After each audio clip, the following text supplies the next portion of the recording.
दोस्तों मैं हूं आदिल खान आज़ाद। आज है 4 मार्च 2026 और मिडिल ईस्ट की बड़ी खबरों में आज आप देखेंगे ईरान न्यूक्लियर बम बना सकता है, रूस ने दी बड़ी वार्निंग।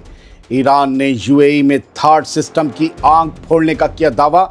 अमेरिकी फौज के डिफेंस में आ सकता है बड़ा गैप। स्ट्रेट ऑफ हॉर्मुज़ में माहौल हुआ टाइट, समंदर में लगी जहाज़ों की लाइन, तेल मार्केट में बड़ी हलचल। ईरान के अंदर हो सकता है नया गेम, बागियों को हथियार दे सकता है सुपर पावर। ओमान में ड्रोन अटैक पर सस्पेंस, ईरान ने जिम्मेदारी से किया इनकार। ईरान और अरबों को आखिर लड़वाना चाहता है कौन? रूस का बड़ा अलर्ट, ईरान में न्यूक्लियर साइट से कांटेक्ट टूटा, सैकड़ों रूसी फंसे बूशहर प्लांट में। आखिर क्या हादसा हुआ है? रियाद में ड्रोन अटैक पर सऊदी हुआ सख्त, दिया रिएक्शन, ईरान को दी एस्केलेशन की वार्निंग। यूएई से इस्राएली स्टाफ की इमरजेंसी वापसी, बंद एयरपोर्ट पर उतरा जहाज, खतरे की आहट हुई तेज। और मिडिल ईस्ट में ब्रिटिश वॉरशिप की एंट्री, लेकिन जंगी जहाज भेजने वाले प्राइम मिनिस्टर स्टामर पर घर में ही घिर गए बगावत के बादल। शुरुआत करते हैं इस शो की हेडलाइन से। आपको पता चल गया होगा बड़ी अहम खबरें, वाकई अहम खबरें और ज्यादा हैं हेडलाइन से भी। रशिया ने वार्निंग देते हुए कह दिया है कि ईरान न्यूक्लियर बम बना सकता है और इसकी वजह होगा अमेरिका। रूस के फॉरेन मिनिस्टर सर्गेई लावरोव ने सीधा बयान दिया है जिसने सबको हिला दिया है। लावरोव ने कहा है कि अमेरिका की मौजूदा मिलिट्री कार्रवाई हालात को और ज़्यादा खतरनाक बना रही है। उनका कहना है कि लगातार प्रेशर और हमलों से ईरान न्यूक्लियर हथियार बनाने की तरफ जाने को मजबूर हो सकता है। वो बम बना सकता है और मजबूर करेगा अमेरिका। लावरोव ने तंज कसते हुए कहा कि दुनिया देख रही है कि जिन मुल्कों के पास न्यूक्लियर बम होता है उन पर अमेरिका हाथ डालने से बचता है। यानी मौजूदा जंग खुद नए न्यूक्लियर क्लब का दरवाज़ा खोल सकती है। ईरान के दिमाग में ये बात है कि बम होगा तो अमेरिका फिर हमले बंद करेगा। दोस्तों, रूस का ये बयान सिर्फ डिप्लोमेटिक लाइन नहीं है बल्कि वार्निंग शॉट है। अगर ईरान के खिलाफ हमले और दबाव इसी तरह बढ़ता रहा तो मिडिल ईस्ट में न्यूक्लियर रेस भड़क सकती है और तब हालात किसी के कंट्रोल में नहीं होंगे। मेरा मानना है कि ईरान को करना चाहिए ताकि जो बर्बादी हो रही है तमाम गल्फ के मुल्कों में वो रुक सके, क्योंकि न्यूक्लियर बम बनाकर फिर कोई न्यूक्लियर बम इस्तेमाल नहीं करता किसी पे। एक ही ने इस्तेमाल किया था, दुनिया ने देखा उस विलन को, जापान में जिसने किया था। लेकिन फिर कम से कम उस मुल्क में जंग तो नहीं होती, और फिर अगर उस पर जंग नहीं होगी तो ये सऊदी और ये बहरीन, ये कुवैत, ये कतर, ये यूएई पर जो हमले हो रहे हैं वो भी नहीं होंगे। बढ़ते हैं आगे, बढ़ते हैं अगली खबर की तरफ जो अहम है। यूएई में अमेरिकी थार्ड सिस्टम को तबाह करने का दावा किया गया है, उसके रडार को, और इससे जंग का बैलेंस बदल सकता है क्योंकि अमेरिका के पास देखने की ताकत कम हो गई है। सैटेलाइट तस्वीरों और ईरानी दावों के बाद बड़ी खबर यह है कि यूएई के अल रुवैस इलाके में अमेरिकी ANTPY-2 रडार, जो थर्ड एंटी मिसाइल सिस्टम का अहम हिस्सा होता है, उसे तबाह कर दिया गया। दावा है ईरान का। ईरान के रेवोल्यूशनरी गार्ड्स ने दावा किया है, क्लेम किया है कि उनकी प्रिसीजन मिसाइल ने उस रडार को आउट ऑफ सर्विस कर दिया है। ये रडार बैलिस्टिक मिसाइलों को ट्रैक और इंटरसेप्ट करने में आंख की तरह काम करता था, सिग्नल भेजता था, फिर इंटरसेप्टर देखते थे। इसीलिए अगर ये दावा सच हुआ और ये सच में तबाह हुआ है तो डिफेंस कवरेज में बड़ा गैप पैदा हो सकता है। आसान लफ्जों में कहें तो ईरान थर्ड की आग फोड़ चुका है। अगर थर्ड की आग कमज़ोर हुई है तो ईरान के लिए मिसाइल लॉन्च करना और आसान होगा। इसके साथ साथ और ज़्यादा फ्लेक्सिबल भी हो सकता है मिसाइल लॉन्च। लेकिन याद रखिए, अमेरिका या यूएई की तरफ से अभी तक इस नुकसान की कोई आधिकारिक पुष्टि यानी ऑफिशियल डिक्लेरेशन नहीं आया है, कंफर्मेशन नहीं आई है। जंग में दावों और ज़मीनी हकीकत के बीच फ़र्क अक्सर बाद में साफ होता है। ये तस्वीरें ईरान के तेहरान टाइम्स ने 3 और 4 मार्च की दरमियानी रात को शेयर की हैं। ज़रूरी नहीं है कि ईरान का दावा सही हो, ज़रूरी नहीं है कि गलत हो। आगे बढ़ते हैं। ईरान ने समंदर का पतला सा रास्ता यानी स्ट्रेट ऑफ हॉर्मुज़ क्या बंद किया? समंदर में जहाज़ों की कतार लग गई और तेल का खेल हिल गया। स्ट्रेट ऑफ हॉर्मुज़ में हालात अचानक टाइट हो गए हैं। रिपोर्ट्स के मुताबिक समंदर में ऑयल टैंकर और कार्गो जहाज़ मीलों लंबी कतार में खड़े हुए हैं, एक के बाद एक। दूर से आप देखिए जहाज़ खड़े हुए हैं और रास्ता खुलने का इंतज़ार कर रहे हैं। दुनिया के करीब 20% तेल का रास्ता यहीं से गुजरता है, स्ट्रेट ऑफ हॉर्मुज़ से। इसीलिए सप्लाई अटकते ही ऑयल गैस के दाम ऊपर चढ़ने लगे, पूरी दुनिया का बाजार हिल गया है। दोस्तों, अगर ये चोक पॉइंट ज़्यादा दिन बंद रहा तो सिर्फ अरब मुल्कों का एक्सपोर्ट नहीं रुकेगा बल्कि पूरी दुनिया की महंगाई पर सीधा असर पड़ेगा।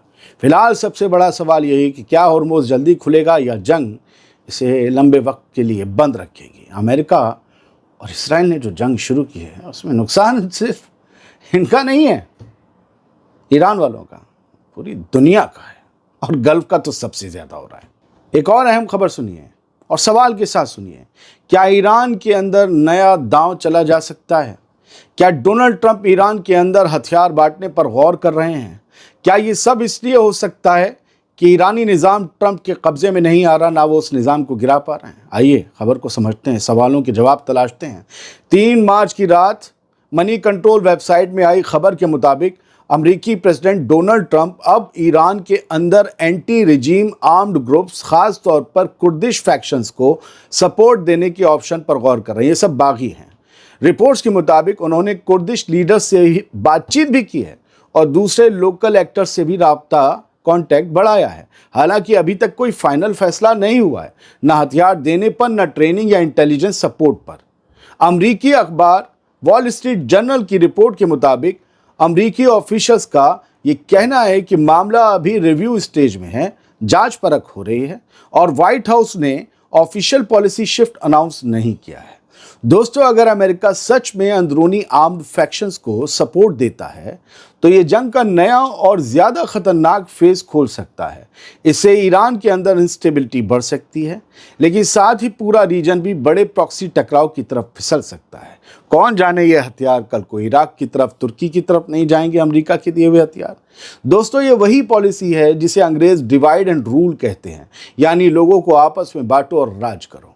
वैसे इस तरह की नाकाम कोशिशों को आप अफगानिस्तान में देख चुके होंगे, जिनका हश्र पूरी दुनिया ने देखा था। वो भागते हुए जहाज़ याद हैं आपको? वो भागते हुए जहाज़ 4-5 साल पहले। दौर बदल चुका है। ये दौर अगर उनके लिए एडवांस दौर है तो ये ईरान के लिए भी एडवांस दौर है। अब एक और सवाल एक नई खबर के साथ, ईरान के नाम पर आखिर कौन खेल रहा है गेम? दरअसल ओमान पर अटैक के बाद ये सवाल गहरा गया है। ईरान के लिए ओमान उसका सबसे गहरा अरब दोस्त है, तो ईरान ऐसे में कैसे हमला करे? नहीं कर सकता। ओमान के सलाला पोर्ट पर ड्रोन हमले की खबर के बाद ईरान की फौज ने साफ इनकार कर दिया कि उसने ओमान की ज़मीन या बंदरगाह को निशाना बनाया हो। ऐसे में शक और गहरा गया है कि कहीं किसी ने ईरान की आड़ में माहौल भड़काने की कोशिश तो नहीं की है। याद रहे दोस्तों, इससे पहले सऊदी अरब की आरामको रिफाइनरी में जो हमले हुए उसमें भी ऐसे ही इल्ज़ाम और काउंटर इल्ज़ाम सामने आए थे कि ईरान ने हमला नहीं किया है, मोसाद ने किया है। अब ओमान वाला मामला फिर वही पुराना सवाल उठा रहा है कि असली हाथ किसका है। हालांकि सऊदी वाले मामले में क्लियर नहीं हुआ है, इसमें भी नहीं हो रहा। अगर ये वाकई फॉल्स फ्लैग निकला तो मकसद साफ हो सकता है, ईरान और अरब मुल्कों को सीधे टकराव में धकेलना। लेकिन अभी तक पक्के सबूत सामने नहीं आए, इसीलिए किसी नतीजे पर पहुंचना जल्दबाजी होगी। दोस्तों, मिडिल ईस्ट में जंग सिर्फ मिसाइलों से नहीं बल्कि परछाई में चल रहे ऐसे ऑपरेशन से भी भड़क सकती है, और यही चीज़ हालात को सबसे ज़्यादा खतरनाक बनाती है। एक रिक्वेस्ट है दोस्तों, किसी को मेरी आवाज़ हल्की आती हो तो जान लीजिए 2 से 3 घंटे, 3.5 घंटे बस हो रहे हैं, गला चिपका हुआ है, इसकी आवाज़ इतनी ही आएगी। पढ़ते हैं आगे। ईरान के न्यूक्लियर सेक्टर से रूस का कांटेक्ट टूट गया है और हालात पर बड़ा सस्पेंस क्रिएट हो गया है। रूस की बात अपने लोगों से, रूसियों से नहीं हो पा रही है, जिसके बाद सवाल ये उठ रहा है कि ईरान के न्यूक्लियर अड्डों पर आखिर हुआ क्या है। रूस की स्टेट न्यूक्लियर कंपनी रोसाटोम के चीफ अलेक्सी लिखाचेव ने खुलासा किया है कि ईरान की न्यूक्लियर सेक्टर की लीडरशिप से उनका राब्ता टूट गया है। लगातार हो रहे अमेरिका इसराइल के हमलों के बीच कई एटॉमिक इंस्टॉलेशंस की हालत अभी साफ नहीं बताई जा रही। लिखाचेव के मुताबिक साउथ ईरान के बूशहर न्यूक्लियर पावर प्लांट के आसपास एयर स्ट्राइक्स के चलते वहां का ऑपरेशन फिलहाल रोक दिया गया है, जबकि करीब 639 रूसी स्टाफ मेंबर्स ईरान की उस साइट पर मौजूद हैं।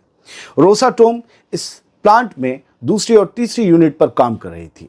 दोस्तों, कांटेक्ट टूटना इस बात का इशारा है कि जंग ने ईरान की न्यूक्लियर इंफ्रास्ट्रक्चर के आसपास कम्युनिकेशन और सेफ्टी पर सीरियस तौर पर बुरा असर डाला है। अगर ये सिचुएशन लंबी चली तो रीजनल न्यूक्लियर सिक्योरिटी को लेकर ग्लोबल फिक्र और बढ़ सकती है। लेकिन उन रशियंस का हुआ क्या है? ईरान की न्यूक्लियर साइट्स के साथ क्या हुआ है सोचिए। 12 दिन की जंग में इन्हीं को निशाना बनाया गया था। अब जब ईरान में हर तरफ हमले हो रहे हैं, तेहरान को दहलाया जा रहा है, तो न्यूक्लियर साइट्स के साथ क्या हुआ है? हमने आपको दिन में एक खबर दिखाई थी कल 3 मार्च में कि एक न्यूक्लियर साइट पर 2 बार हमले हुए हैं, 2 बार। कुछ तो गड़बड़ है। रशिया बहुत फिक्रमंद है। बढ़ते हैं आगे। सऊदी अरब ने ईरान पर सख्त बयान जारी कर दिया है। सऊदी अरब ने अपनी कैपिटल रियाद में अमेरिकी एम्बेसी पर हुए ईरानी ड्रोन हमले की सख्त मजम्मत की है और इसे फ्लैग्रेंट और अनजस्टिफाइड करार दिया है। इस बयान में सऊदी हुकूमत ने कहा कि ऐसे कदम पूरे रीजन को और ज़्यादा ख़तरनाक एस्केलेशन की तरफ धकेल सकते हैं। ये एक बंद मीठी धमकी थी। हालांकि सऊदी अरब ने सीधे तौर पर ईरान को कोई खुली मिलिट्री धमकी नहीं दी है, बल्कि डिप्लोमेटिक लहजे में सख्त नाराज़गी जताई है और इंटरनेशनल कानून की पाबंदी का हवाला दिया है। सऊदी हुकूमत का टोन सख्त ज़रूर है, मगर अभी वो सीधी जंग वाली लाइन पार करता नहीं दिख रहा। सऊदी अरब फिलहाल बैलेंस बनाकर चल रहा है। उसे दबाव भी दिखाना है और सीधे टकराव से बचना भी है। दोस्तों, असली सवाल ये है कि क्या ये सिर्फ सख्त बयानबाजी है या आने वाले दिनों में सऊदी अरब की पोजीशन और सख्त हो सकती है? क्योंकि एक बात तो है कि कोई भी मुल्क अगर किसी मुल्क के हमले चुपचाप झेलता रहा तो उसकी इज्जत पर भी सवाल उठेंगे और उस मुल्क की आवाम भी अपने हुक्मरानों को बुज़दिल की नज़र से देखने लगेगी। आप सऊदी को किसी नज़र से देखें, लेकिन एक सऊदी की नज़र से देखें। सऊदी को, आप खुद को सऊदी सिटीज़न मानकर इस बात को एक दफ़ा सोचने की कोशिश तो कीजिए कि आपकी हुकूमत अपने ऊपर हो रहे हमलों का जवाब नहीं दे रही। बार बार सायरन बज रहे हैं, लोग भाग रहे हैं, शेल्टर में छुप रहे हैं और हुकूमत जवाब नहीं दे रही। सोचिए आप अपनी हुकूमत के बारे में क्या सोचेंगे। यही सऊदी अरब की हुकूमत भी सोच रही है। बढ़ते हैं आगे। लौट के बुद्धू घर को आए, सुन लीजिए ये कहानी। यूएई से इस्राएली स्टाफ की इमरजेंसी वापसी करवाई गई है। वजह है ईरानी हमलों का खौफ, और खौफ ऐसा बंद हवाई अड्डे पर जहाज उतार दिया गया। दोस्तों, इसराइल ने यूनाइटेड अरब एमिरेट्स से अपनी एम्बेसी और काउंसलेट स्टाफ को स्पेशल ऑपरेशन के तहत बुलाया है वापस। ऑपरेशन स्पेशल था। अबू धाबी और दुबई से इसराइली स्टाफ और उनकी फैमिलीज को खास फ्लाइट से तेल अवीव लाया गया। 3 मार्च को आई रिपोर्ट के मुताबिक फ्लाइट को बंद पड़े बेन गुरियन एयरपोर्ट पर लैंडिंग की स्पेशल इजाज़त दी गई, जो हालात की संजीदगी को दिखाता है और यह भी बताता है कितने खौफ में है इसराइली हुक्काम। दोस्तों, इस कदम से साफ है कि रीजन में बढ़ती टेंशन को लेकर इसराइल अलर्ट मोड में है और अपने लोगों की सेफ्टी को लेकर रिस्क नहीं लेना चाहता। यह एहतियाती मूव भी हो सकता है और बढ़ते खतरे का सिग्नल भी। सवाल यह है, क्या ये सिर्फ प्रिकॉशन है या इसराइल को आगे और बड़े खतरे की भनक लग चुकी है? मेरे जहन में एक बात आ रही है कि इसराइल ने हमले किए ना, अमेरिका ने भी किया। अमेरिका को कुछ नहीं हो सकता, लेकिन इसराइलियों की पिटाई हो सकती थी। यूएई में लोग उन पर हमला कर सकते थे। कई नेशनलिटी के लोग रह रहे हैं, क्योंकि जो लोग खौफजदा हैं, जो कई मुल्कों के हैं, वो हमला कर सकते हैं। उनकी सिक्योरिटी तय करनी थी इसराइल को। और जाहिर सी बात है, वहां अपने यहाँ तो बंकर बंकर खेल लेते हैं, तू भी बंकर मैं भी बंकर। अब वहां कहां कहां खेलें, होंगे वहां भी बंकर, लेकिन अपने बंकर बढ़िया बनवाए होंगे। तो ले आए कि जंग लंबी चलेगी। मुझे लग रहा है जंग लंबी चलेगी, इसीलिए इस्राएली स्टाफ को यूएई से निकाल दिया गया है। और कुछ और भी हो सकता है जो मैं अभी जुबान से नहीं निकलना चाहता, आप समझ गए होंगे। बढ़ते आगे। मिडिल ईस्ट में एक बड़ा डेवलपमेंट हुआ है। ब्रिटेन ने अपना वॉरशिप भेज दिया है। इस वॉरशिप की एंट्री हो गई है मिडिल ईस्ट में और इसे भेजने वाले ब्रिटिश प्राइम मिनिस्टर कीयर स्टारमर घर में ही घिर गए हैं। ब्रिटेन के प्राइम मिनिस्टर कीयर स्टारमर ने ऐलान किया है कि टाइप 45 डिस्ट्रॉयर HMS ड्रैगन नाम के जंगी जहाज को मिडिल ईस्ट भेजा जाएगा, बल्कि रवाना हो चुका है। जबकि साइप्रस में ब्रिटिश फोर्स और इंफ्रास्ट्रक्चर पर जारी हमलों ने लंदन की टेंशन बढ़ा दी है। यहाँ पर साइप्रस में ईरान के ड्रोन्स आए। इसी बीच यू गवर्नमेंट या यू गॉव का एक पोल होता है, उसने स्टारमर के फैसले पर घरेलू नाराजगी उजागर कर दी है। करीब 49% ब्रिटिश लोग अमेरिका की ईरान के जंग के खिलाफ हैं और 50% लोग ब्रिटेन के फौजी अड्डे अमेरिका को इस्तेमाल के लिए दिए जाने के खिलाफ बताए जा रहे हैं। यानी टोटल लगभग इस जंग के खिलाफ हैं लोग। दोस्तों, प्राइम मिनिस्टर स्टामर बाहर तो अपनी मिलिट्री प्रेजेंस बढ़ा रहे हैं, लेकिन घर के अंदर उनके खिलाफ पॉलिटिकल प्रेशर तेज होता दिख रहा है। वो भले अमेरिका से कितनी भी दोस्ती निभा लें, लेकिन उनकी सरकार को तो वोट चाहिए और वोट देंगे ब्रिटिश वोटर। वो नाराज हैं। अगर ईरान के खिलाफ जंग लंबी खिंची और ब्रिटेन का नुकसान बढ़ा तो लंदन की पोजीशन और मुश्किल हो सकती है। दोस्तों, सवाल अब सिर्फ जंग का नहीं है, सवाल यह है कि क्या कीर स्टारमर मिडिल ईस्ट की आग को और घरेलू गुस्से को, दोनों को एक साथ संभाल पाएंगे? क्या उनमें इसे संभालने की कुव्वत है? फिलहाल मुझे लगता है कि इस बुलेटिन को यहीं ख़त्म करते हैं। खबरें बहुत हैं, मैं अकेले ही काम करता हूँ।